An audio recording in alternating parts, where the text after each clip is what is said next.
গত সপ্তাহ থেকে বাজারে আসতে শুরু করেছে চাঁপাইনবাবগঞ্জের গোপালভোগ, ক্ষীরসাপাত ও গুটি জাতের আম। দেশের বিভিন্ন প্রান্ত থেকে জেলার কানসাট, রোহনপুর ও ভোলাহাট বাজারে আম কিনতে ভিড় করছেন ব্যবসায়ীরা। বিভিন্ন জেলায় সরবরাহের পাশাপাশি এবছর ইংল্যান্ডে পাঠানোর মধ্য দিয়ে শুরু হয়েছে আম রপ্তানি। ধীরে ধীরে চাঁপাইনবাবগঞ্জের আম যাবে ইউরোপ ও মধ্যপ্রাচ্যে। তবে এবার এখানের আম যাবে চীনেও। 1,20,000 মেট্রিক টন আম রফতানির স্বপ্ন দেখছেন চাষিরা।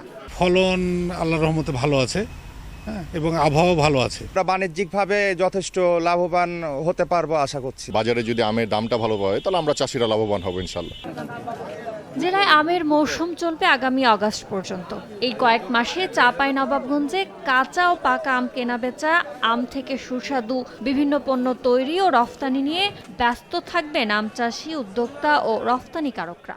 সঠিকভাবে যদি বাজারজাত করতে পারি, খরচ খরচা করে হয়তো আমরা একটা ভালো ফল পেতে পারি। যে এই ধরনের জাতগুলো আমরা রপ্তানি করবো, এই ধরনের জাতগুলো রপ্তানি হবে, এই ধরনের আমগুলো আমরা নতুনভাবে ইমপ্লিমেন্ট করতেছি। কৃষক নেতাদের দাবি, আম থেকে প্রক্রিয়াজাত পণ্য উৎপাদন ও রফতানি বৃদ্ধি পেলে কয়েক গুণ বাড়বে আমের বাণিজ্য। কোনো অসাধু রপ্তানিকারক যেন নিম্নমানের আম চীনে এক্সপোর্ট করে যেন দেশের মানটা যেন ক্ষুণ্ণ না করে, এই বিষয়টা যেন আমাদেরকে গুরুত্ব দিতে হবে। আমরা যারা কাজ করছি আম নিয়ে প্রক্রিয়াকরণের চেষ্টা করছি, আমাদের নিজেদের পক্ষে কিন্তু একা সম্ভব না, রাষ্ট্রীয় সহযোগিতা দরকার। কৃষি বিভাগ বলছে চলতি মৌসুমে জেলায় আম বাণিজ্য হবে প্রায় 8,000 কোটি টাকার।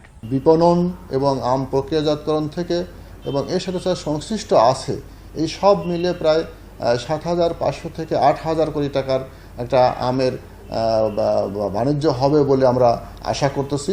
কৃষি বিভাগের তথ্য, চলতি মৌসুমে জেলায় 37,504 হেক্টর জমিতে আম উৎপাদনের লক্ষ্যমাত্রা নির্ধারণ করা হয়েছে 3,86,000 মেট্রিক টন। জেলা থেকে গত বছর ইউরোপ ও মধ্যপ্রাচ্যে 133 মেট্রিক টন ও 2023 সালে আম রফতানি হয় 376 মেট্রিক টন। সময় সংবাদ, চাঁপাইনবাবগঞ্জ।